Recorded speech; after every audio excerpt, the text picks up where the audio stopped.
This episode is rated M for mature audiences. The views and opinions expressed on this show are those of the speaker and do not necessarily reflect those of the PFC Entertainment Network or any of the affiliates that make this show possible.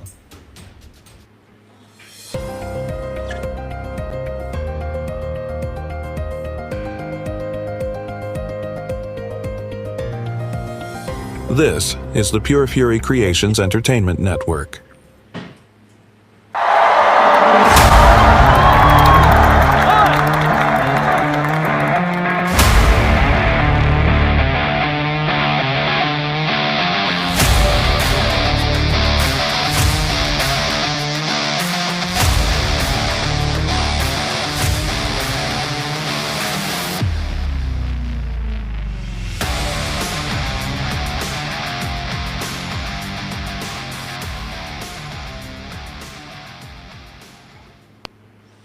And we welcome you to Ball Game here live on the PFC Entertainment Network. Along with Vinny, I am Jason. We appreciate you tuning in here live on a Saturday afternoon. Vinny, great to see you as always. How's things in your neck of the woods, pal? It's good, Jason. Thank you for once. We're getting some summer weather, so I mean that's a good start. Are Right? you really? Because it's like low 70s here. Yeah, actually, you know what? I take that back. It's not exactly summer. It does feel a fallish. It's comfortable, but it's not hot. Right. So, you know, men's a men. So. You know, I mean, you know, the weather. You're talking about this part of the season. Usually you're scorching, and like you said, you're getting up in the morning, and it's a little cooler out. It almost feels like that edge of September to October feel. You know, It's coming out. weird. Yeah. I don't know, man. The whole weather pattern thing is just, it's been crazy. Usually at this time of year, we're at least in the 80s at, somewhere. I don't know, man. The whole world's going to hell in a handbasket, and including the weather, apparently. Man, I've never seen, so bad. You know, in general, like you said, the whole world. Who's fighting with this? Who's dividing that? My God, you know what? Life is too damn short, Jason. Life is too short to be dividing yourselves and fighting all the time. You know what? Like you said a long time ago, you're here for a short while, and that's it, man. Like John Sterling, gone, man. I mean, hey, it's a real thing, and 2026, man. I mean, everything is expensive. I don't have to tell you. You know. I mean, the gas. I paid $90 for what? Let's see, 13 gallons. There you go. Holy shit. Yeah, that's crazy. So you can't go for a ride. Hey, let's get in the car and go. No, that shit's like gold now. Gas is like gold, right? I mean, you know, and you don't know how much it's going to go up. It's just, we're in a world of hurting. You know, not just us. I'm talking the whole United States, whole world is just like, hey, can we get some breadcrumbs? Right, for what I sure. mean? But the good thing is, Vinny, is we do have that escape from reality, just about every day in the form of baseball, and that's what we are here to talk about. We're breaking things down all MLB here on this episode of Ball Game. And again, we do appreciate you tuning in. We are simulcasting on Facebook, YouTube, and Riverside.fm. And in conjunction with the Sports Reel podcast, which you will see live every Tuesday within the 6 o'clock hour.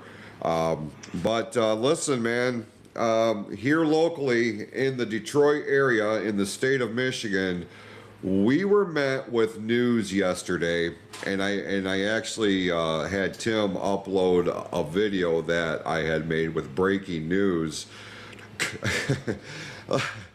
This is one of those things, Vinny, and I know you can relate being a New York Mets fan. Like, we get these glimpses of hope. We get these glimpses of anticipation on some level.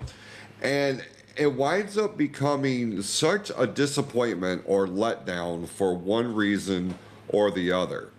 Yesterday, Detroit Tiger fans were met with the news that Justin Verlander has once again been scratched from the rotation, and this comes days before he was finally supposed to make his MLB season debut and his first start since coming back to the Tigers. Like Sunday's game is damn near sold out because that's when Verlander was supposed to start. And we, as Tiger fans, have been waiting for this. He went out very early in the season, his first scheduled start with an injury. He's finally back. And I will say, as a sidebar, he had a rough outing in his rehab assignment with the Toledo Mud Hens. Like, he gave up 4 home runs in that game, and we're like, oh man, this is alarming. But let's get him back on the big stage and let's see what happens here, you know. He's out, Vinny, and manager A.J. Hinch has said, quote, he's going to be out for quite a while, and this is with a hamstring injury. And late last night, coming into this morning, more reports have come out that the word retirement is now being used in discussion with Justin Verlander.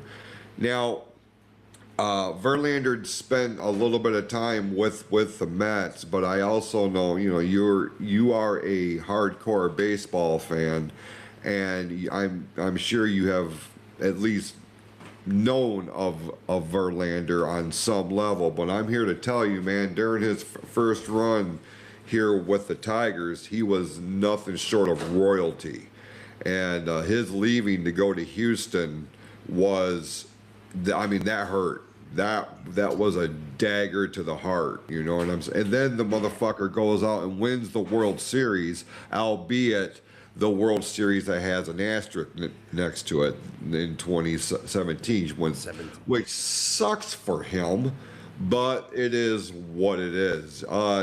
I'm sure you saw this news yesterday. What's your takeaway?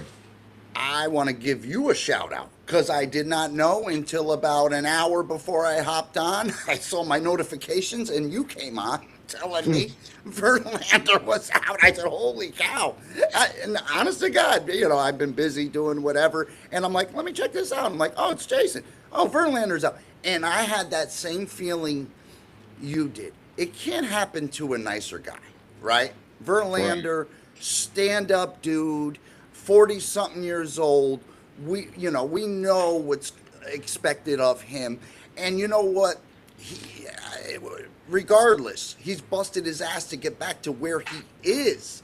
And he can't get over that hump. And like you said, that word retirement is starting to fluster around a little bit.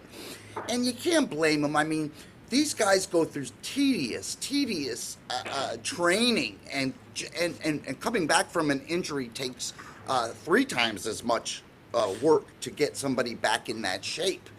Right. And when you do that and you're just like, oh shit, I'm out again now? I did all this work for what? There's nothing else to come to your mind then. Do I throw in the towel? Do I call it a career? And I want to just go back to compare the two. I heard on the podcast on Tuesday, on the Sports Real podcast on Tuesday, you guys talk about Skubal, and right? And yeah. I'm going Skubal, Verlander. Let me tell you, I will take Verlander 100 times out of 100 times than Skubal. And I would, yeah. I could not agree more. Not agree more. Yeah, look, we'll talk about Tarek Skubal here in a little bit, but let's stay on track with Verlander. It is just so deflating.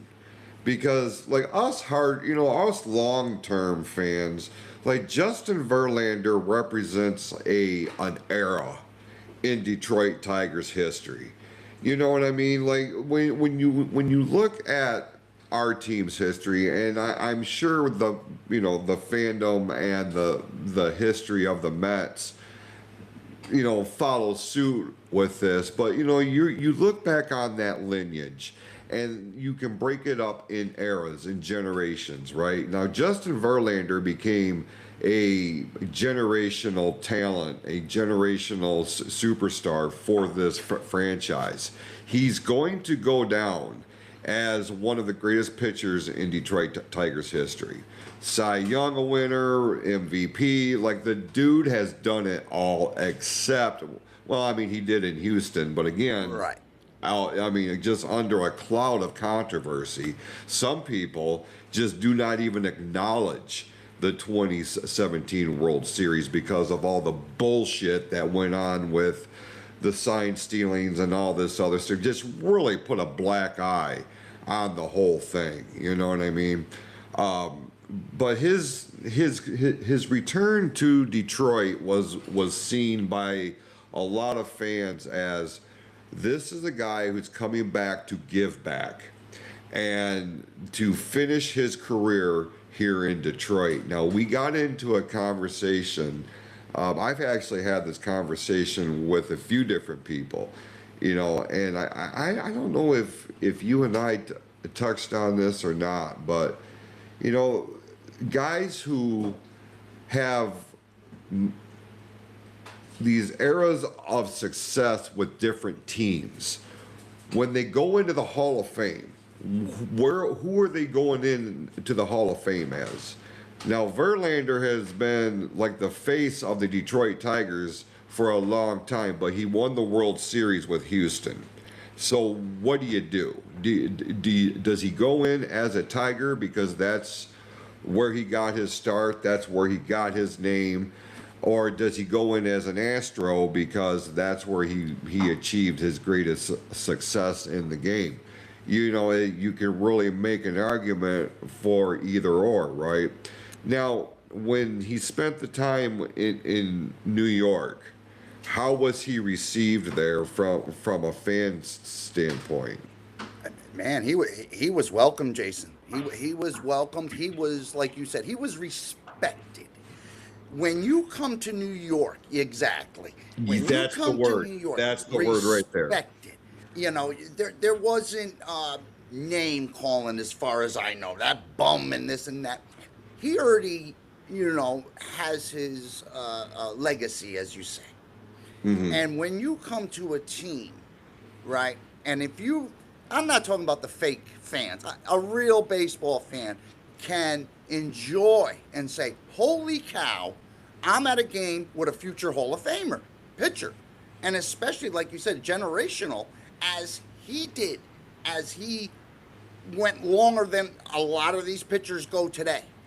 As a lot more innings. The work that Sky put in, you have to applaud. He is not a bad guy. He has never bad-mouthed anybody. He's here to compete. And I mean, that's where you have to kind of leave it. Now like you're saying, does he go in as this and that? Well, you could think of Gary Carter. Remember? He was going to be an Expo and a Met, right? Mm-hmm. He didn't know, like you said. So I can see where somebody's coming with that. But from my experience, I think I would say where I was invented, that's where I would want to go. If I came up in the New York Mets organization and I became a big name, but then I got traded to the Padres and won a World Series with the Padres and then came back to the Mets, you know what? I think I go, and I'm not just saying because I'm biased of the Mets. I think I go where I'm most successful as a Mets fan, right? I mean, right. Where you got to break it down too. Okay, when he went to, like you said, to the Astros, how many years did he play compared to on the Tigers? Some of these guys just go for a year or two, win the World Series, and that's it. Well, you can't wrap up a guy's career on 1 or 2 seasons. You just can't. Right. They're looking for that, the cookie on top, and and that's what they're chasing. But in the meanwhile, you have this gap which you have to fill of greatness, before you get to the World Series and win all these things, you have to make a name for yourself. And the people that obviously gave you the breaks to get into the major leagues, that gave you the way, I would think you owe it to them more than you kind of do on a fly-by-night, hey, I'm going to win the World Series 1-2 years and get the hell out of there. I'm not a big fan of that.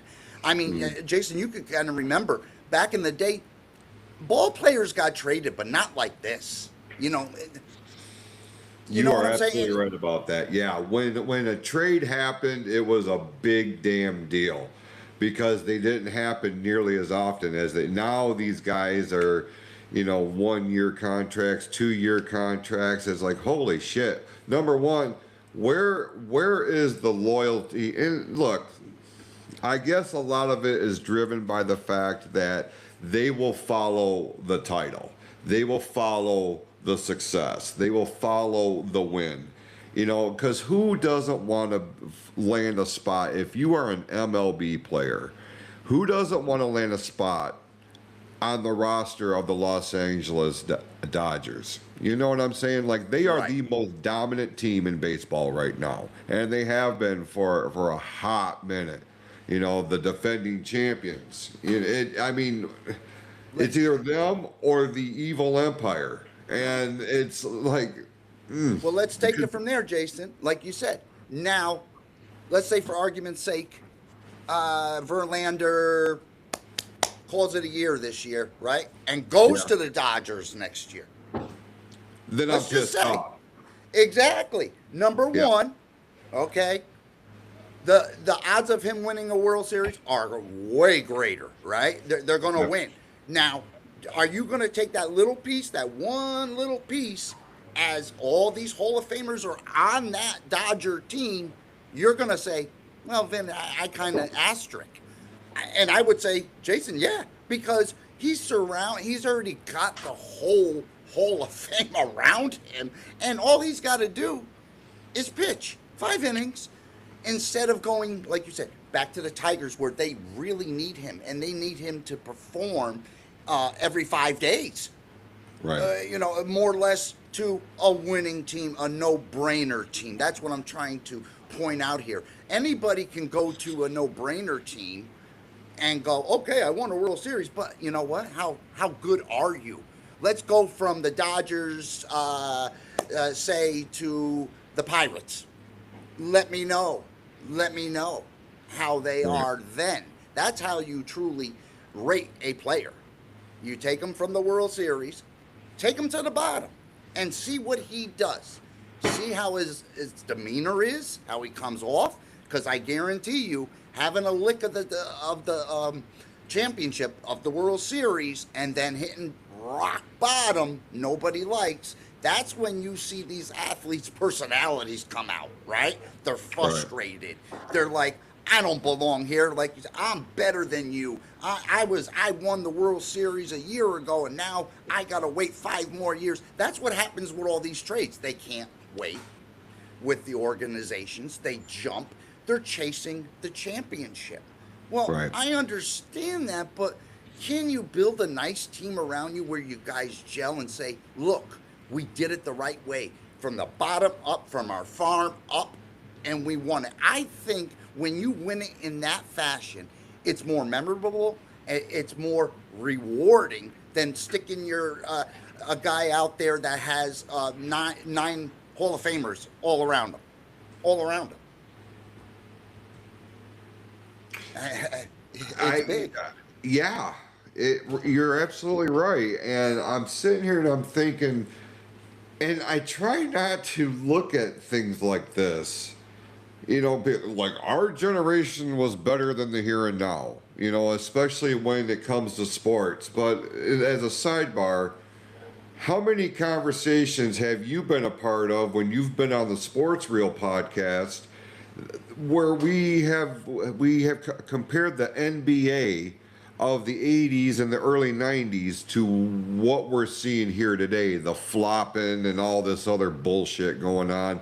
Whereas in the 80s, and I just got done watching the Last Dance docuseries, and I know I'm way late to the party on that, but look, I was not a Michael Jordan fan, and I sure as shit was not a Bulls fan. You know, because the rivalry with the Pistons, right? But Exactly. like watching that and really getting a better understanding of it, I'm like, that's what made the NBA so enjoyable for my taste. You know what I mean? You look at baseball, and it seems like, you know, when you mentioned a player's name, it was synonymous with one team, maybe two, in some regards. But you look at a guy like Verlander in Detroit, went to Houston, went to New York, went to San Francisco, back to Detroit. Roger Clemens, Jack Morris, you know, you all these, you know, big names that are just like they're playing hopscotch. You know, St. Louis has been a hot spot for 1 year deals or a half a year deal. David Price, like he comes to mind too. He's been all over the place. I know these are guys from, you know, 10 years ago or whatever, but that's when it really seems like it started to sink in, like, God damn, set your roots somewhere and build a team so that we don't have these two mega powers of the Dodgers and the fucking Yankees. Like, I'm tired of the Dodgers and the Yankees, but they have the money, and I understand that. And that's just how the game is constructed. And we'll see how that's going to look here come December when this bargaining agreement expires. You know what I mean? That's going to be a whole nother ball of wax. I know we went from Verlander to now with the business of baseball. You know what, Jason, you make a good point, though. I mean, this generation, I'm sorry, you're spoiled. They're spoiled. 100%. I mean, oh, I don't want to be on that team. Okay, we'll go over here. Well, guess what? Like we were saying, back in the 70s, 80s, 90s, you didn't see all these moves. And especially, I know football players, they didn't get traded like they did back then. You knew with baseball, if I said Dwight Gooden, you knew, oh, he's on the Mets. And he's been on the Mets for 10 years. He's not, right? Absolutely. It's like giving a kid more and more candy. I want it. I'm going to chase it. And you know what? Nobody's going to stop me. And you know what? They're right. They can basically do what the hell they want to do. Get traded. Get out of a clause, right? All these contracts are supposed to be solid. And then, he's not going to be able to go for 3 years. Oh, but there was something in the clause that made him go. Man, let me tell you, if they really want out, they're going to want out.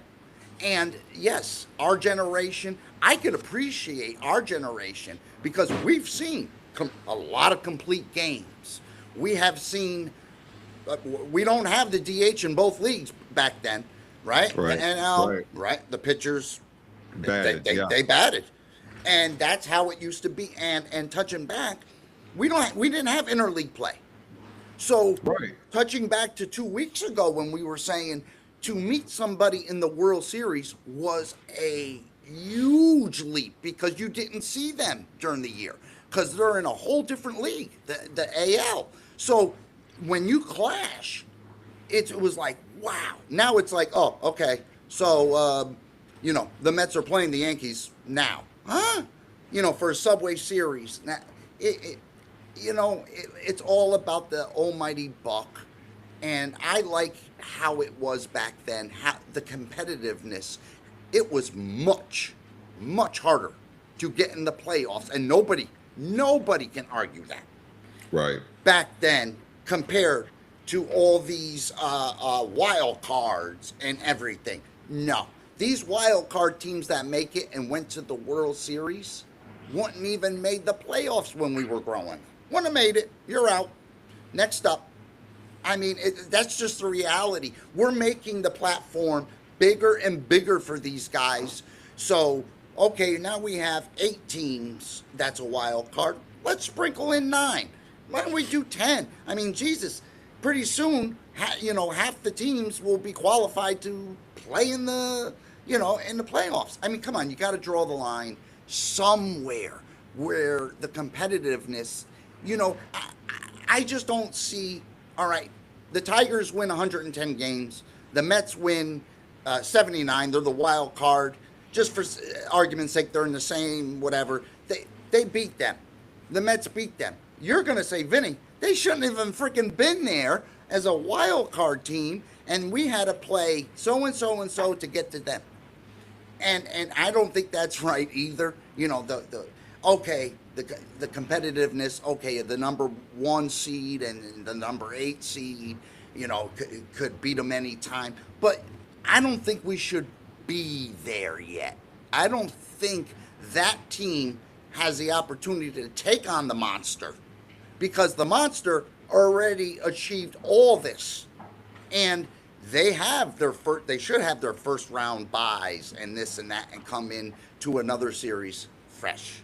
That's all I'm saying. I really think it's hurting the sport more than helping the sport, because I mean, and that's with any sport. They're expanding, right? They're expanding the playoffs. I mean, look, basketball starts in October and doesn't get over until mid-June. Until June. I mean, think about that. That's a long friggin' season, bro. At least with baseball, you know you got 162 games on the slate. Playoffs afterwards, and World Series. Done. You know, they don't need 4 days in between to take a rest, to get back out there and play. So, I mean, you know, it is a chiseled schedule, and they need to play that. But, you know, once you start to go off, I don't like all these implications, all these new rules, and all this things. You're messing with national pastime. You're really messing with the game, Jay. How it was supposed to be played, our forefathers, how they played, and this and that. Man, they must be rolling over in their graves right now to imagine Babe Ruth. Imagine if Babe Ruth had a challenge. I'm going to challenge it. Oh, hell. Challenge what? Some hot dogs and beer? Shit. Right. Yeah, Right. I mean, really. I mean, where do you draw the line? And everything now is all about the buck. Back then, the guys had jobs in the winter. They had to make the team and bust their ass. Now, no, they don't. I'm not saying I want people to bust their ass. They have to. No. You're good at your sport. You are a professional. So you know what? Act professional too. And the organization. Because once you start, you know what? You can make all the money in the world and you could be an asshole. And you know what? Whoever's around you is just looking for a payout too. Yep, for sure. Scott has chimed in here a couple times on the live chat on Facebook, and if you want to join the conversation, you can do so as well. This generation of baseball is simply, you got teams who spend money and teams who don't. As money has grown, the gap in between has grown between the markets. That's why it's a head-on collision for a lockout come the end of the season. And that's what we have been alluding to in the last several weeks here.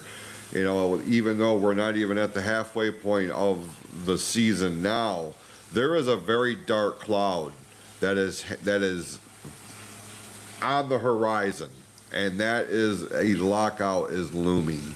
And man, oh man, I'm telling you right now, and I will continue to say this, the powers that be for both sides of the bargaining thing need to get their shit together here and now, because baseball cannot survive another strike like we saw in '94. We cannot have that. We cannot have that. It will destroy Major League Baseball as we know it. I am 1,000%. I am not over-exaggerating that. No, Jason, you're not at all. You would lose so many fans. The turnoff because of the greed.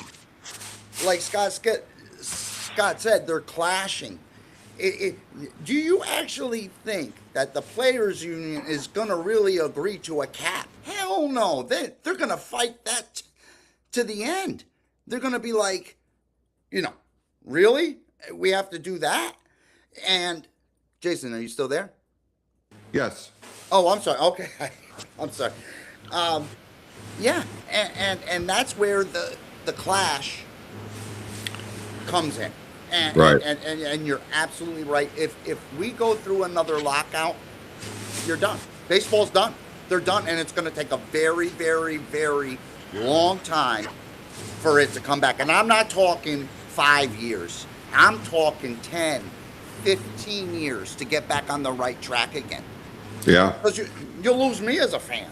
You'll lose you as a fan. You go, frig these guys. You're making all this money, and you can't come to terms with the Right. cap or this and that. It's in the works, Jason. You could see it. Oh yeah, oh for sure, 100%, and that's what I'm saying. Like they need to get their shit together. Listen, talking about getting your shit together, that brings me to the Athletics. I don't know. You like that transition? That was I pretty love smooth. it. I love it. The A's, I keep looking at their record, baby. They're, you know what? They're hanging. They're doing. 21 games this season, they've had to make a comeback during the course of the game. League leading at this point. 21 And games. it is insane what the A's are doing right now. I feel like, and Vinny, we have mentioned this on the previous episodes. Like, I feel like the A's are playing with a chip on their shoulder and with a they have a real serious chip on their shoulder, and there is an agenda. Like, they're doing this to spite MLB at this point, I feel like.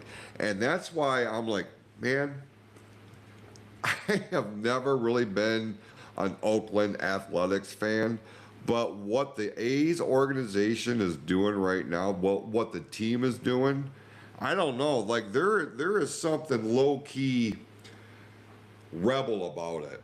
And, like, I'm fucking here for it. Because I don't know, man. Like, they're still playing in California, and the fine folks in Sacramento are currently housing that team. That's it. No, you know what, Jay? You're right. I'm real popular in the Sacramento area. Did I tell you that? Yes, you did. But you know what? You're right though, Jason. They are playing like that. And I think about that all the time. I look at the record and go, Jay, well, Jay's right. You know what I mean? They got an axe to grind, man. They got an axe to grind. They really do. They could flop over and die right now. Yeah, they could be Right. the Colorado Rockies right now. Exactly. And who the fuck could blame them?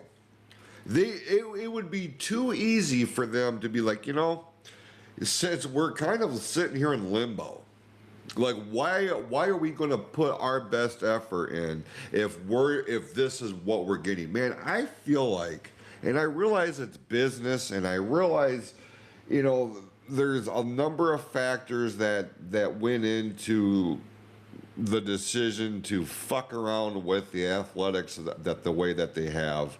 Like, the stadium in Las Vegas is not ready yet. So why the fuck did you move them out of Oakland before their new city was ready for it?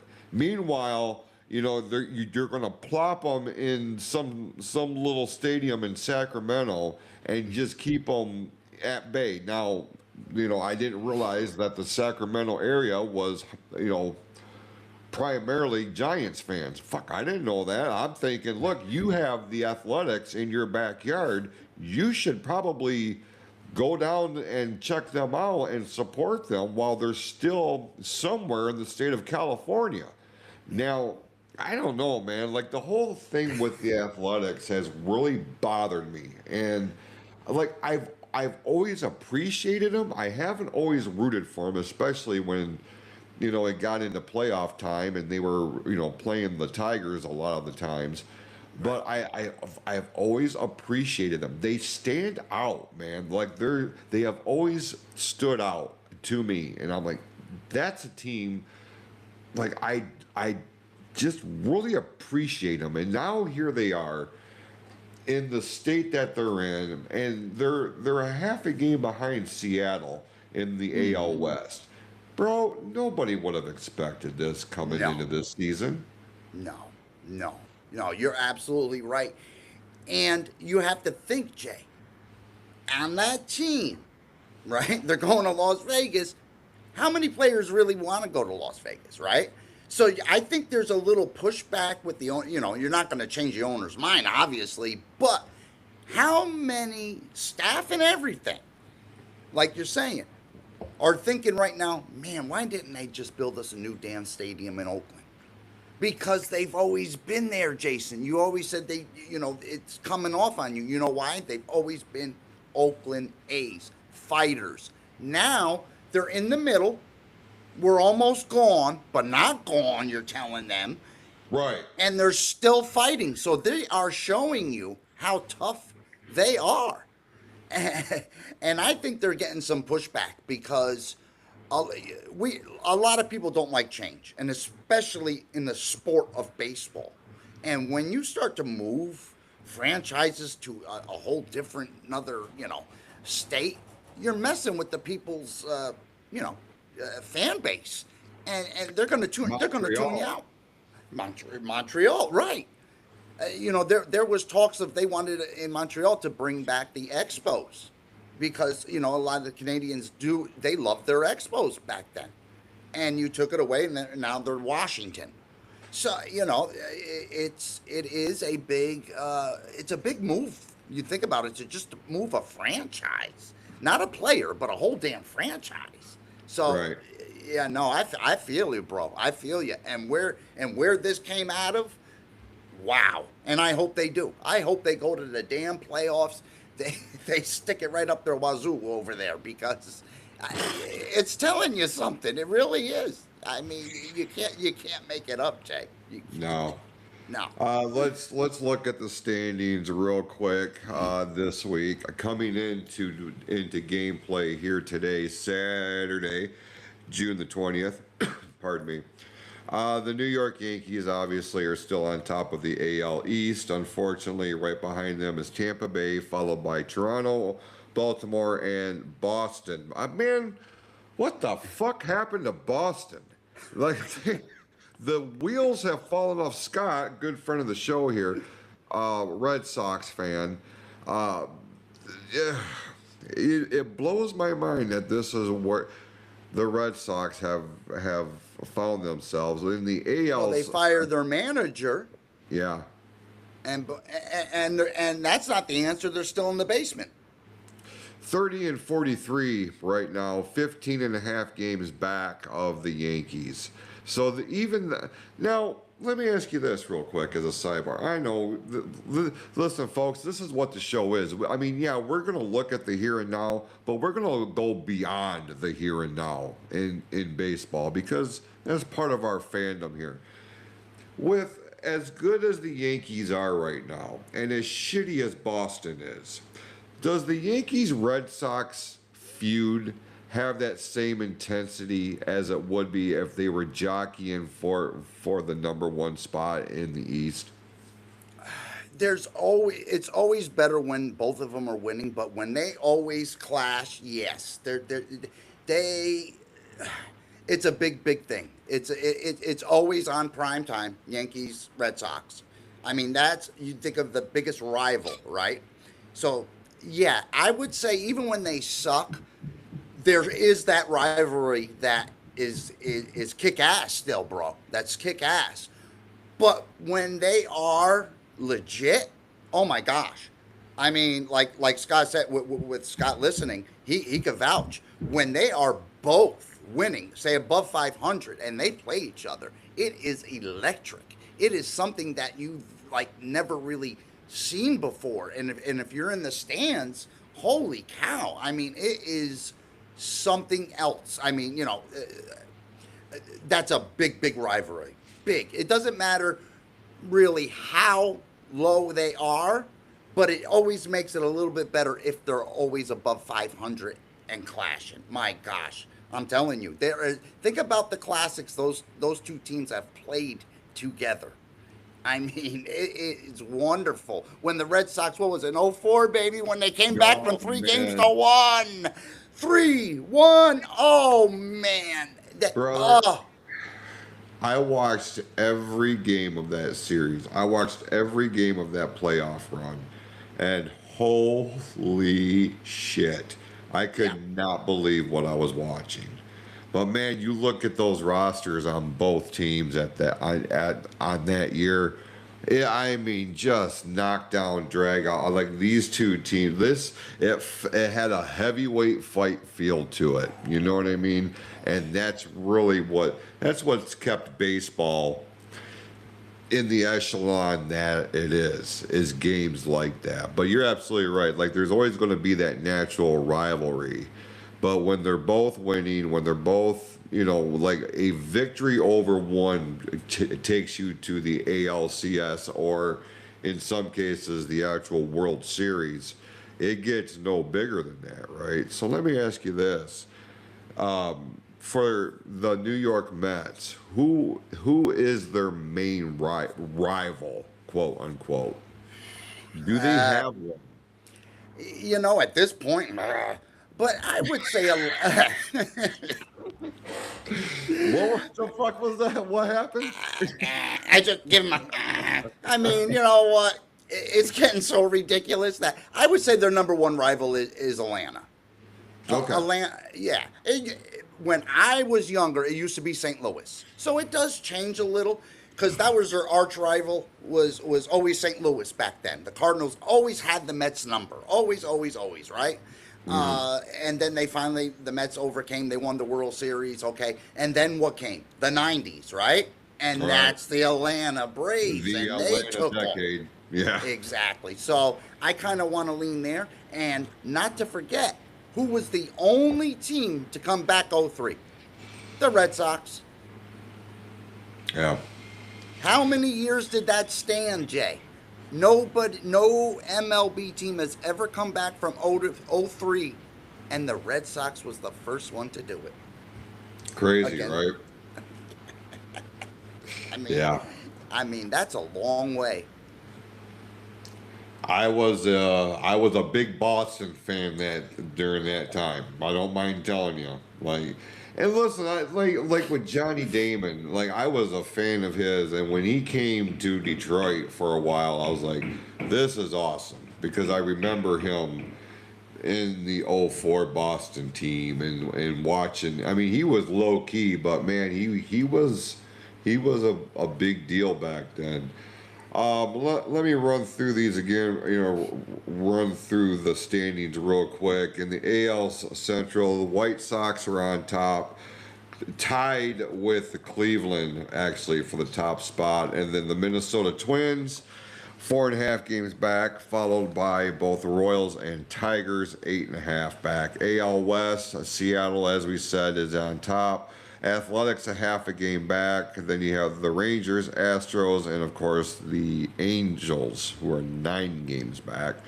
Look at the NL East. The Atlanta Braves, not only on top of the NL East, but they are the number 2 best team in all of baseball, right behind the Dodgers.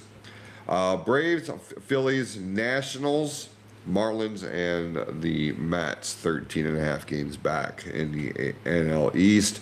Over in the Central, Milwaukee is still in firm control with 5.5 games separating them and the St. Louis Cardinals.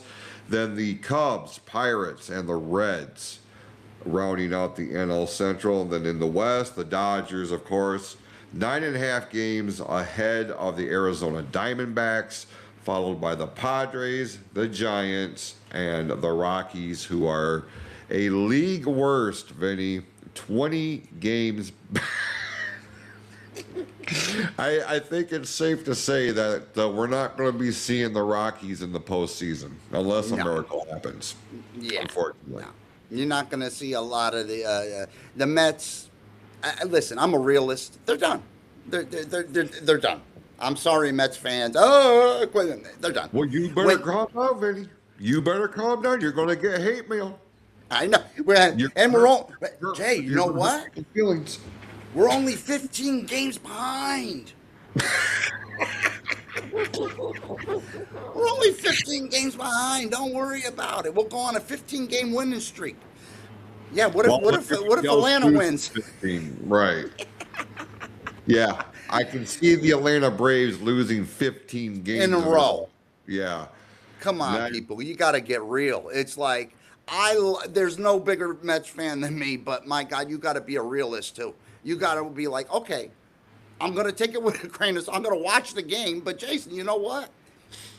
The games they're crappy, man. They're dropping the ball. They're not playing. I'd rather see a Pittsburgh or San Diego or this and that perform than watching my Mets right now, to be honest with you, because the only good thing that we found out for the Mets, Binge and what, MJ Menendez, right? Well, Benj, whatever, came up. Their farm has always been pretty good.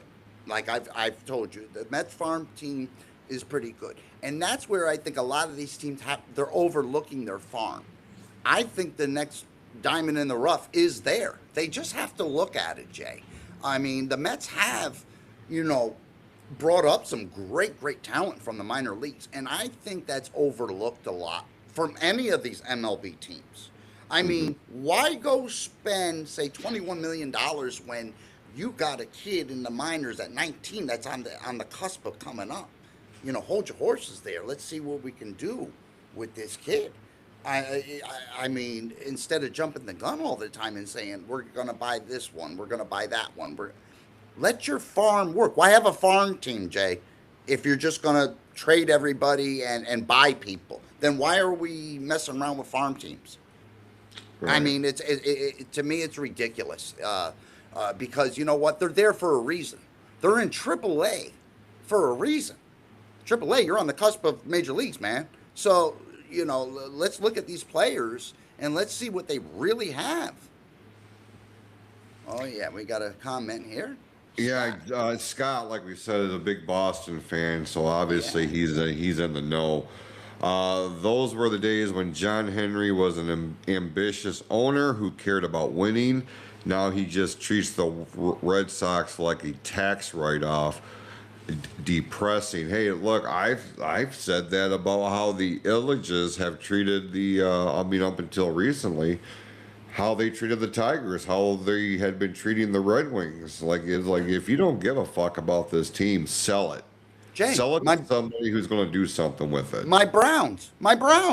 Oh yeah, 100%. I mean, I'm being dead serious. The owner, like you said, they're just in it for a paycheck. No, don't string us along. No, Scott's right. And if Scott remembers, that year in 2004, what movie was being made? Fever Pitch. That is freaky, man. That is freaky, Jay. They made the friggin' movie. They won the friggin' World Series, and they were filming I said, holy cow. I'm like, wow, this... It's all scripted. It's all scripted, bro. That was it. Yeah, it's scripted. It's fixed. It's got to be. Where's Pete Rose? Was he betting on the freaking game? Right. Right. But Jay, I like to just point out one thing that I saw last week. Paul Skeens. I thought that was wonderful. I put it on my YouTube out in Pittsburgh. No cameras, nothing. He was driving. He saw a little league field. He stopped. He came out and signed autographs, talked to the kids for 2 hours. 2 hours. No forcing, nothing. That was on a whim. He was driving by, didn't say nothing to anyone. And then it was on the news, obviously. And that's what I put out. Man, for a young man to get it like that makes me feel so good for him. I mean, he didn't have to. He's signing autographs. He's showing the kids how to pitch and this and that. Think of those kids that were just playing Little League that day. And they're like, what did you think? Oh, this big, tall man came. It's adorable. It's wonderful. That's what baseball is about. This young man is what? I don't think he's older than 24 years old, Paul Skeens.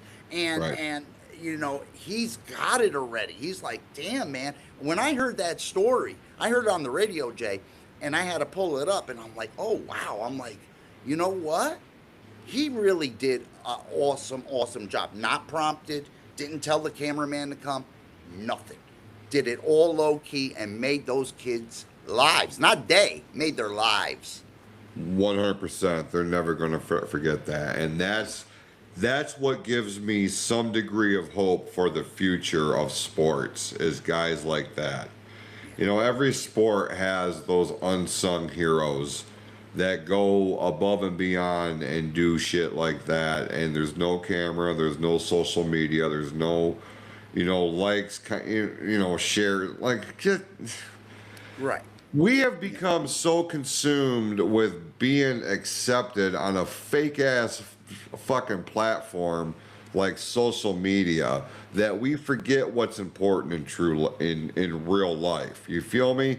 And when you get baseball players, especially these young kids, man, that are achieving the greatest monetary success that they've ever known, ever dreamed about, when they're able to still maintain focus on what brought them to the dance and what's truly important, not just in the game of baseball, but in life, and giving back like that, okay, there are still some amazing ambassadors, and I have no doubt that there's a whole lot more that we just don't know about because a radio station didn't pick up on it, or somebody didn't film it with their phone. Just enjoy the goddamn moment in the here and now.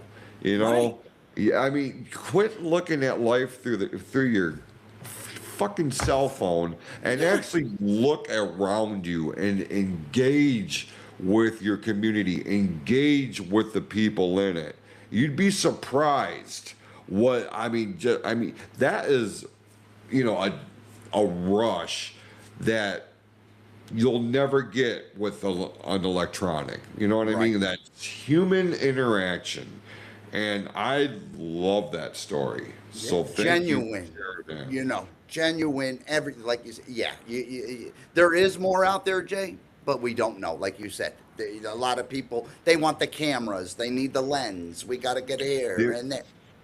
They need the reactions. They need the shares. They need the comments. Ooh, rah, rah, rah. I did great in the community today. Let me show you what I did. Let me take a selfie while I'm feeding a hungry homeless man a bowl of soup. Get the fuck over yourselves. Yep. You are doing that as a goddamn photo op and nothing more, and you are a piece of shit for doing that, if I could be honest with you. That's across the board. I don't give a fuck if you're an athlete, if you're an actor, if you're some sort of local celebrity. If you've got to put that bullshit on social media so you get some sort of positive reaction because the rest of your life sucks, you are a shitty person to your core. Yep, 1,000%. Absolutely. It's, I did a good deed. Now let me put it out there and show everyone. No, you know what? Like you said, if you just do it and interact, it will get out there on its own. Right, Jay? Organically. Yes. Absolutely. Much like the story that you just shared here. Right. Like there were no, let me go on fucking TikTok live and look at what I'm doing. Right. Fuck off. No. Exactly.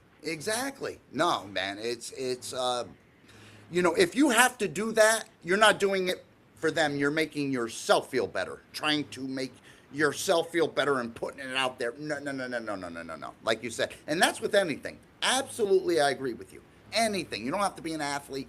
If you're just a good person in general to help somebody, well, guess what? It will get out there. Hey, that guy, they might not know your name. That dude over there, you know what he did? And you know what? And it's all organic, like you said. Very, very good. The only person that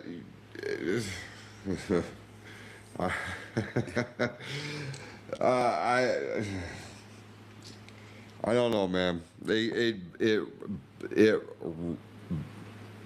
It bothers my soul when I see shit like that. I see people in my community here, like they'll go work at something like we'll say a soup kitchen or something like that, or the pantry or something. And like they're documenting, and I understand you want to take pictures and document what you're doing for your own personal whatever, but I mean when you're putting it out there, like, you're doing, I don't even know how to put this eloquently. Just it's just so disingenuous. I think we're reading minds here. Here we go. Tell me if I'm right. It's like when Facebook first came out, and still is. When somebody had to take a shit, they friggin' posted it. I'm going to the bathroom now. Thanks. I really freaking needed to know you're going to take a dragon. I mean, I'm eating dinner now. Well, okay. You want a friggin' cookie for that? Jesus Christ.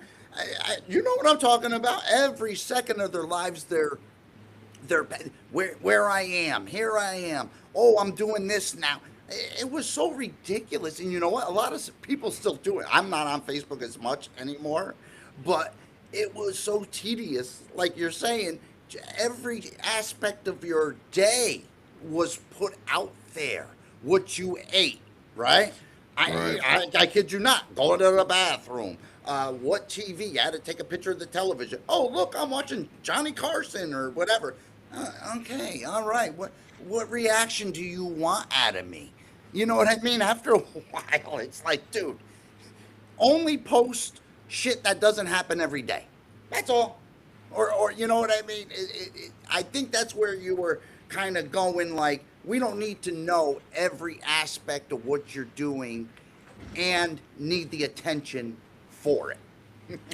Right. I mean, if you're going to do good, just do good. Do good for the right reasons. The only person you need to be impressing is the person on the receiving end of your generosity. It ain't the 5,000 people on your friends list that you probably know personally. Maybe, and I'm stretching this, 25 of those people. Right. You know what I mean? Like, I don't know. There's just such a level of disingenuousness to it. They just fucking rattles me, man. And I don't look at that person the same anymore. Like, okay, great. These people benefited from your goodwill, but like, I don't really think they got up thinking that they were going to be featured in an Instagram post. You know what I mean? Right. Probably not in their finest hour, which is why they are where they are, and you are there to dish some soup. You know what I'm saying? Get the right. I don't know. It just bothers me, man. And one other thing, like you said, my father said it a long time ago to me. God rest his soul. He said, "Vinny, look at me." He said, "If you meet one good friend in this world, you're lucky." At the time, right? You're not thinking anything of it. But man alive, when something happens to you or anything, then you know who your friends are. And he was spot on. Think about it. Anyone out there, these young generations that are listening, if you're going with the crowd to be with the crowd, guess what? That crowd's not going to be there one time. Anything that happens to you, you're out of the crowd. And you're trying to get back in the crowd. You know what? If you meet just one friend in this world that is true to you, you're a lucky man or a lucky girl. That's all I got to say to that. Listen, and I mean, I'm blessed because I have a core group of people that are the salt of the earth, as they say. You know what I mean? Like, these are my people, people. And I'm pretty selective about who I have in my inner circle. You feel me? Absolutely. Absolutely. I have been burned way too many times by way too many people, and fuck no. Exactly, Jay. It's like, you know what? You put that barrier up. Like you said, no, I'm not doing it no more. I'm not gonna get myself in that position as I was before. Absolutely, man. Absolutely. Right.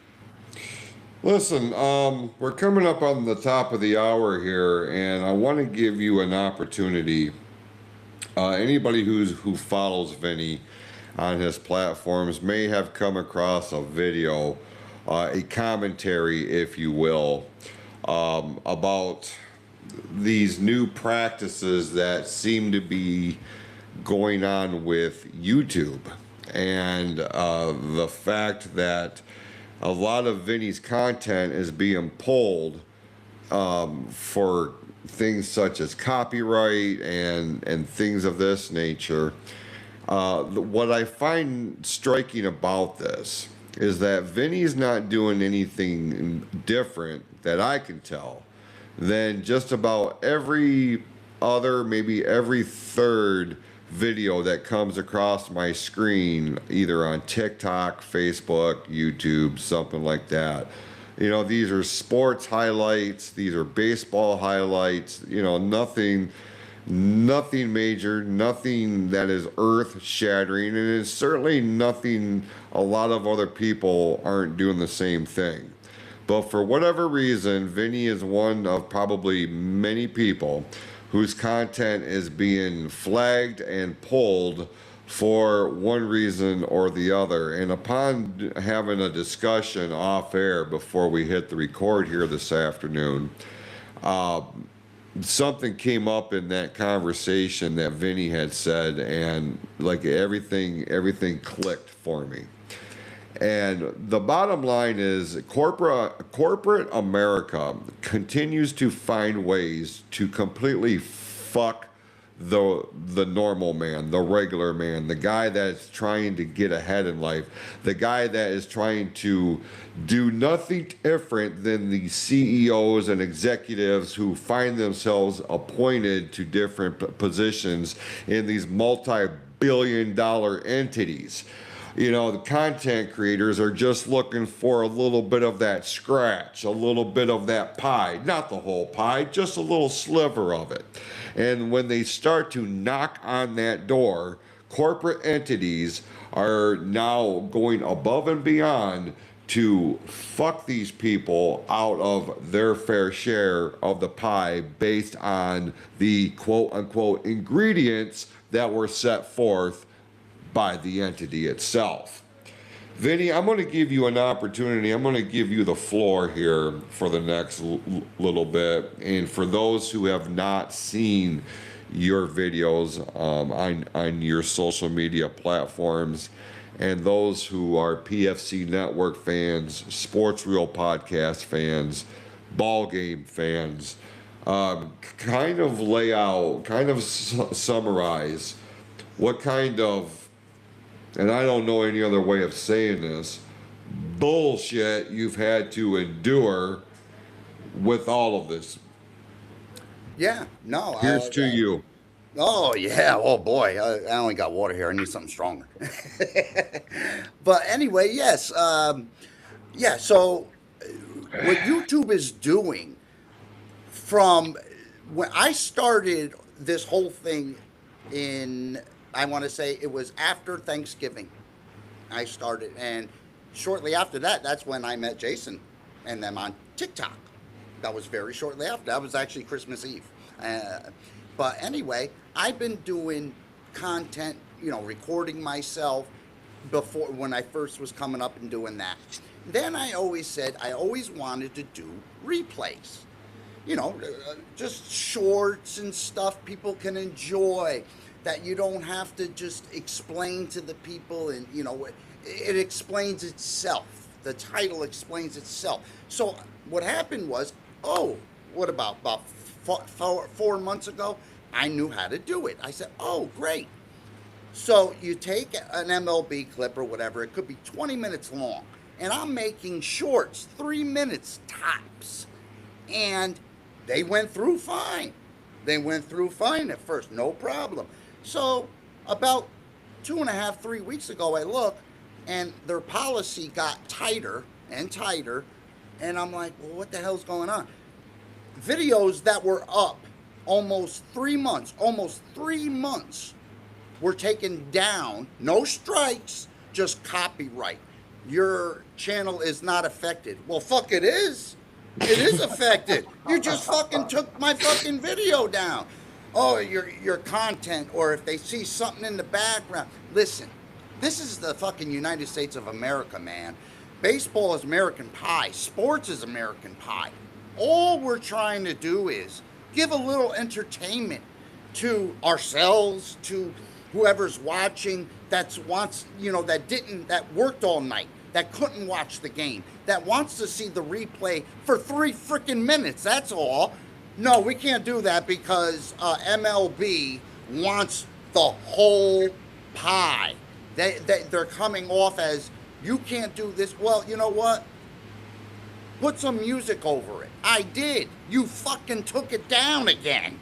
And it's like no matter what you try to do, they come up with something else to counteract that. And to me, you could say what you want. If it's easy, it's hard. To me, I didn't grow up with computers. So to learn this was all on the internet. Had to learn it all myself. Nobody helped me. Had to learn it. And to get to that point where you're cutting and doing and working hard, and all of a sudden, the higher-ups just come and go, take it down, notices. And you look, okay, I'll fix the part that you're talking about. Could be 5 seconds long. Take it out? No. They take it down again. I don't understand. What do you want me to do? Stand on my head and spit quarters? I don't understand why you're ripping it. Oh, monetize this, that. Well, you know what? On my other platform, I'm just doing fine. On TikTok, God bless his soul there, we put it out, and my original content is put out on TikTok. And TikTok has been so damn good to me. None of it's been flagged or anything. What I have seen, a lot of people are daily watchers. Every single day on TikTok, those people are watching what I put out. And it's not just 1 or 2 people. It's hundreds of people that are watching. And if I could give just a little enjoyment to any community, somebody that might be going through a bad day or anything that needed to see that. And that actually came up, Jay, in one of them on YouTube. Thank you, needed to see this, was having a bad day. Well, you know what? I'm glad I did make your day. But YouTube is making it so damn hard for me to put out these shorts, 3-minute clips, to make that enjoyment out to you. What they want is 8-minute videos, 9-minute videos, break it down, do this. Well, that's not my forte yet. I'm still pretty new at this. I want to host like Jason's hosting, but I have a little bit of a past that I have to take care of. I have a son that's autistic. It's not as easy for me to plan these things out. So the fastest way I can do that is my shorts. And I want, to the point, to make some coin off it, like Jason was saying. Do I want to make millions? Of course, anybody wants to make millions, but no. I just want a paycheck would be nice.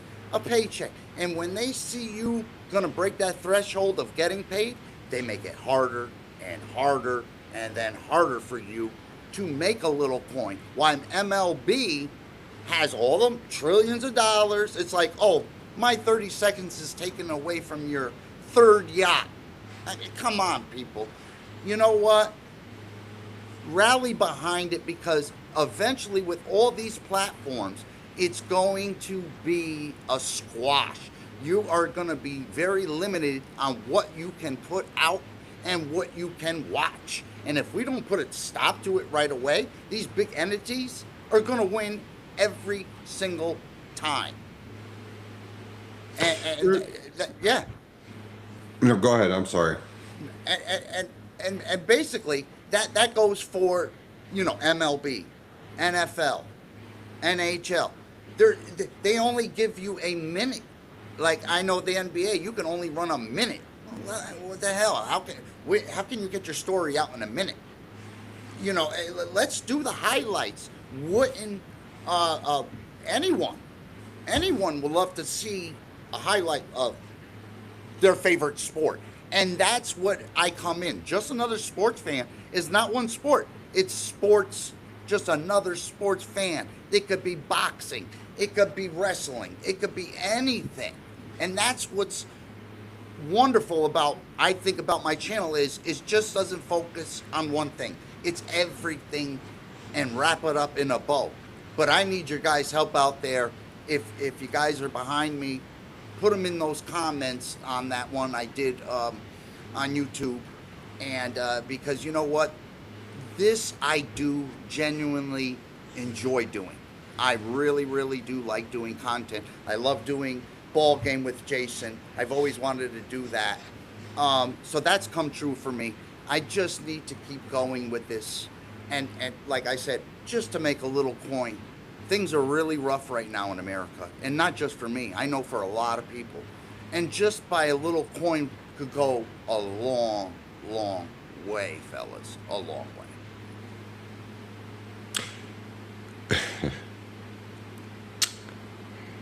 So, I'm hearing you.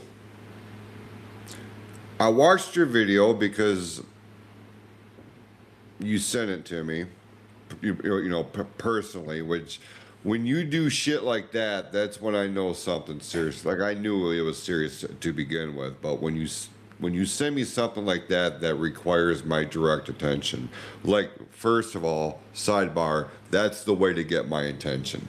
With a million other things going on in my world, to be sent something like that, like, that's how you do it. Okay, so kudos to you. What it boils down to, and Vinny, this is why people, number one, this is why people tune in. When I start getting fired up about something and I'll sit here and cut a fucking promo, and I realize my approach doesn't align with a lot of other people's views, and I can respect that, but I don't look at it the way you do. Not you personally, Vinny. I'm talking about, in general. Mm-hmm. You and I, like, we're on the same page here. Let me just say that. You and I are on the same page here. So if I reference something, you're like, Jesus, is he talking about me? No, probably not. Unless it's something good, then yes, I'm talking about you. The fact of the matter is, and I'll tell you what I thought about while you were laying this out, and you said a couple of things in the way that you said it. I was thinking about last year, Tim Sheridan took his son, his father-in-law, and me down to Detroit for the Rocket Classic, the PGA event that happens here in Michigan. And there were signs all over the place that indicated that you could not take video and all this other shit, per PGA. Like, we did a video very discreetly, but we had to shoot it in such a way where there was no way to tell where we were at, other than there were trees and a blue sky above us and in our background. And I thought to myself, and this is no disrespect to professional golfers, this is no disrespect to Tim, because I know how much he loves the sport, love him for it. It is not disparaging in any way. But for the PGA, I'll get back on baseball, I promise, I swear to God. But this is a perfect example. For the PGA to take the stance that it does, with social media sharing and video, and look, I understand you don't want to lose out on revenue if somebody is like recording the whole thing on their phone. Look, I get that. That is on the so far extreme end of that spectrum, but I do realize that there are fuckholes in this world that will do that, and that's why this is a thing. But for something like PGA, who I've got to believe, if I can be honest with you, they are not in a position where they would not embrace more fans, more fan money, more eyes on their product. I would think that because of where golf is situated here in America as a professional sport, it's not even cracking the top 5 in American sports, if I can be honest with you. Unless you are a diehard golf fan, which I can appreciate. But Vinny, professional wrestling is garnering better numbers in some metrics, not all, in some metrics than golf. And professional wrestling is not regarded as a legitimate sport. You feel me? So when you take a stance where you are threatening motherfuckers to take their phones because they may have recorded a 30-second video at one of your events, you need to calm the fuck down. That is free publicity for your product. Now, I don't know of any entity, sport or entertainment, that is in a position where they don't want more money. Okay?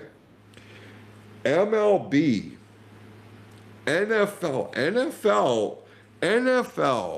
God damn it.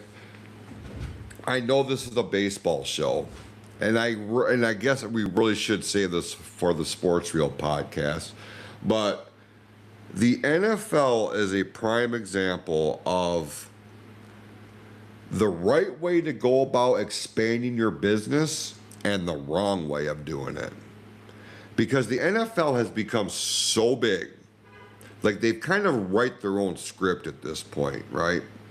So they're kind of like the standard bearers in what's allowed on social media and sharing and things of this nature. Every other sporting entity under the NFL in terms of monetary gain, ratings wise, you can run all down the metrics and analytics. The NFL reigns supreme. It is what it is. So for Major League Baseball, the National Hockey League, the National Basketball Association, the WNBA, don't even get me started on UFC and boxing and all this other shit. You guys would be, listen, again, I understand there are people that ruin this for us. But there's got to be a committee or some sort of standard which creates more jobs in this industry, if we can be honest, that would monitor what's being shared and how it's being shared. If it's seen in a malicious way, okay, I get that. But right. what you laid out here, Vinny, some people don't. I'm a fucking third shifter. You know what I mean? I sleep during the day, if I sleep. And like, if I want to get caught up on MLB highlights and I want to go to Just Another Sports Fan, like, I know that's where I'm going to get my condensed action for that day. What is the fucking problem with that? Because if it's anything that I'm going to explore more, I'm not going to Vinny's page. I'm going to MLB.com. There's a click. I'm going to be hitting the different story articles. Click, click, click, click, click, which results in monetary gain with all the stupid advertising and shit that goes on there. Yep. Calm down. Yeah. You know what I mean? Yeah. No, you're absolutely. I'm with you, brother. No, you make a great point. Why wouldn't you want to expand your audience if you had 10 of me, right? Right. For the different sports, you'd be like, holy cow, this is great, man. We got hockey, we got this, we got this, we got that, we got the highlights. What is it hurting? You know what I mean? What is it hurting? It's bringing more eyes, like you said, not just to my station, but it's going to bring it to MLB, NFL. Right. It's just going to go down the chain, and it's nothing bad. It's all positive. If, like you said, if I didn't say Verlander got hurt in my video, but you saw Verlander in one of my videos, oh, shoot, let me check what Verlander's doing. Like you said, go on to MLB.com or Detroit Tigers. You know what I mean? Go underneath their website. Everybody wins. Why is it, oh, no, that's mine, take it down, or copyright this, and then some people won't let you share. you know what? Share my shit. It's America. You want to share my face or my videos out there and make money? Go ahead. I got no freaking problem with it. All you're doing too is you're gonna make money and you're giving me exposure, which is good exposure because we don't do any bullshit there anyway. So yeah, and if like I said, if we don't stop this, Jason, it's gonna be out of hand, like you said. The PGA, who the hell do they think they are? That one, yeah, bro. I'll give you a little taste. They took down my video for 9 seconds. I didn't even know with the bird came down and was like pecking at the microphone. I didn't know that was fucking PGA. It was pecking on a friggin' PGA microphone. And then a month later, they took it down saying PGA. I'm like, a bird? A fucking bird on a microphone? Jason, you didn't even see PGA. It was grass and a bird. And they were like, this PGA. I'm like, what the fuck, dude? It's, yeah. I feel you. Because we talked about, I made the mistake. Apparently, I didn't realize it was a mistake at the time, obviously. But I shared a PGA video. I think it was when Rory McIlroy won the Masters or something like that. And I showed, like, it was like 10 seconds. This was live as we're doing this here across the platforms, Facebook, YouTube, Riverside.fm. Within, I don't know, Tim would probably be able to tell you better, but within like 2 hours, it felt like PGA flagged my shit and Facebook pulled down the entire episode. Oh like God. You need, and they were tagged as the reason why. Like you guys, you are fucked up. You need to get real acclimated to where your position is in the grand scheme of things outside the circle of your hardcore fan base. NASCAR is the one entity that seems to be relaxed on it, not as diabolical about shit like that, because again, they understand where their success comes from. Exposure, which becomes fandom, which becomes merchandising money, okay?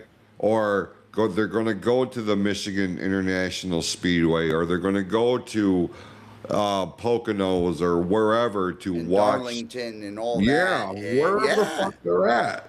So, I mean, you're really, like, I understand you're trying to position yourself as something way more important than what the fuck you are in the grand scheme of things. Because unless your logo includes a little football with a shield on it, you ain't doing dick, if I can be honest with you. Calm down. Yep. I agree. Like you said, the position. Football is number one. Exactly, Jason. Football is number one entity in the United States. Football. Then we have, I don't even know now. Is it even baseball? I would say NBA would be number two.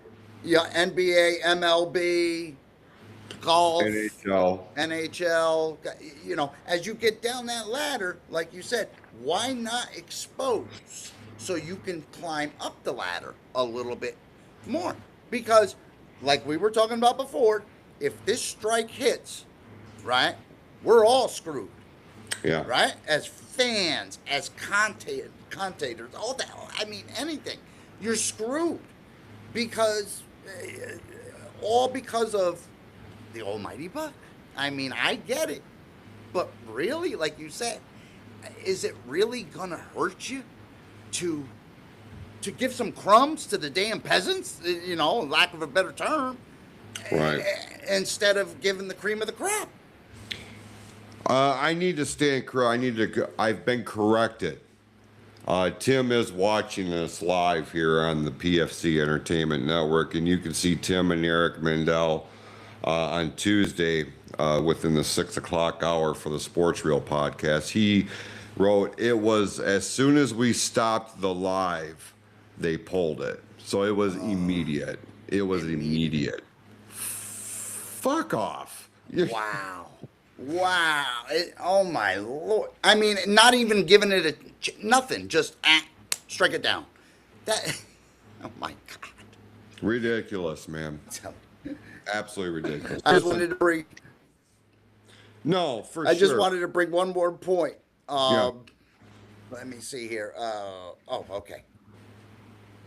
Let's close the show, I guess, with this here. I just had a name, and I was going to make a point. Have you heard of this Jacob Mistrowski? The Miz, yes. Miz. It says here, recorded 47 pitches over 101 plus. He throws 104.5 miles per hour. Like, that doesn't even sound right. What I'm trying to say is, how long do you think that guy's career is going to last? If he lasts 3 years at this rate, I'm stunned. And if he does and shows no signs of slowing down, bro, this guy is a real life, and I'll go ahead and say it, he is a real life $6 million man. Exactly. Like he is bionic. There is something not natural because no human should be able to throw that consistently for that amount of time without something being altered. Right. You know what I mean? Like, that's not human. That's robotic, or that is alien. Yes. Yeah. Our arms are not meant to do that. Our natural motion is the softball throw. That's why you see softball throwers, the pitchers out there every game, because it's not hurting their arm. We're going against the grain. So how do you, like you said, they're throwers, Jason. They're not pitchers. Right. When you're throwing 104, listen, bro, wherever it lands to them. And like you said, if they do it with precise, and they do it for 20 years, they must be the creaminator. You know, not the Terminator, the creaminator. And, because what else how do you even train for that? That's what I'm kind of saying with these pitchers. We're seeing a lot of throwers. Maddox was a pitcher. Smoltz was a pitcher. Those were pitchers back. Sandy Koufax was a pitcher, okay? You could go on and on. Kershaw is a pitcher. These guys that are just flamethrowers, I don't want them, Jay, because they're gonna be done in 3 years tops, 4 years. They're gonna be Tommy John, this, that.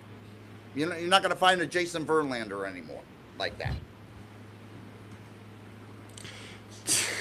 What Tim said. Tim's being funny here this afternoon. He said, because I had made mention, he had wrote, it was as soon as we stopped the live, they pulled it. They being PGA, pronouns, pal. But we had broadcasted an entire NFL game on a second screen that stayed up. And he's right about that. We did a live thing during a Lions game, and the second screen was a camera on his TV with the Lions game on. Wow. No problem whatsoever. And then he says, Vinny's showing his age putting the readers. Putting the... I know. There you go, Tim. I can see you better, bud. You're going to be seeing Tim and Eric clear live in person on this Tuesday within the 6 o'clock hour on the Sports Reel podcast. I don't remember who's going to be joining us this week, but listen, Tim's done an amazing job. Like, he's got this shit booked clear up until August now. So he's doing an amazing job over there. I do want to make mention, as we're going to start winding this down, we're approaching the 90-minute mark here. If you have not done so already, would you mind checking out some of the new ball game merchandise that is available over at pfcsportsreel.printify.me. A whole new line of merchandise dedicated to just ball game. Vinny, have you seen your new jersey yet? I actually did. Vinny Blue. The number 4, baby. Oh, yeah. My number 4, I love it. As much as it pained me. Hold on now. Good. Hold it. Look at it right there. Yeah. There it is. There it is. Yep, ladies and gentlemen. Let me tell you. Not just that, Jason. First time drinking out of it. Had it for 2 weeks. Yeah. Nope. Saved it for game time, baby. I said, there you go. Ball game is on with me and Jason. I said, there you go. I mean, it's great stuff. I mean, it's fun. You wear it out. I mean, hey, like me and my wife always laugh. One day I'll be out in Chicago. I'll see my face going around, or I might say, who's that asshole? Oh, that's me on there. Listen, I understand some people have a feeling one way or the other about wearing their own merch out in public. Right. I don't mind telling you, I don't give a fuck. And I mean, I will be my own billboard. It does not bother me I do not feel bad about it. If you were as awesome as I am, you would have your own merchandise too. So suck it. There you go. I like exactly. And it goes beyond sports, Jay. It even goes beyond it, baby. 100%. Absolutely. 100%. Vinny, always a pleasure when we get to do this every other week on the PFC Entertainment Network. Remind our fine friends and fans where they can find you outside the PFC umbrella. Okay, we'll start with TikTok first. It's dog, DOWG 4. At dog, DOWG4. That's on TikTok and YouTube, dog, DOWG521 on YouTube there. And just another sports fan, just plug it in and I'm sure you'll find me. And like I said, guys, the support for both of our channels are also very important. So please, guys, go out there, subscribe, put it in the comments. Even if it sounds stupid, don't worry about it. We don't judge, man. Just put it down there and try to, all of us, just to have some fucking fun and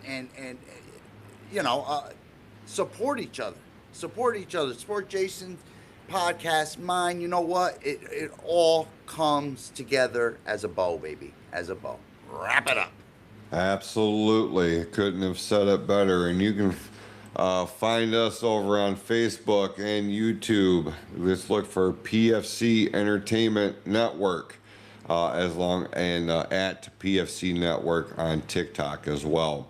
And be sure to check out the Sports Reel podcast on Tuesday night, live every week within the 6 o'clock hour.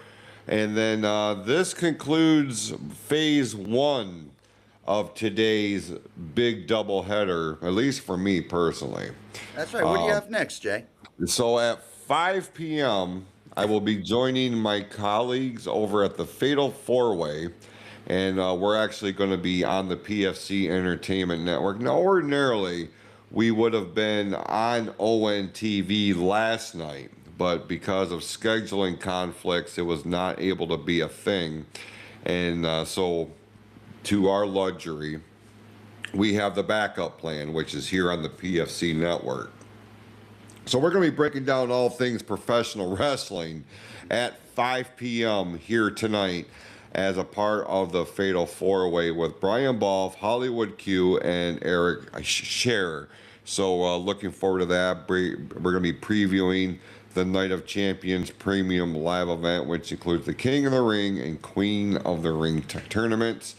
Latest news in AEW, TNA, Ring of Honor, and so much more. So if you're a wrestling fan, come back to us here at 5 p.m. here tonight, Eastern Standard Time on the PFC Network for a special live Raw edition of the Fatal 4-Way. And with that, We appreciate everybody who tuned in. We will see you next time right here on Ball Game on the PFC Entertainment Network.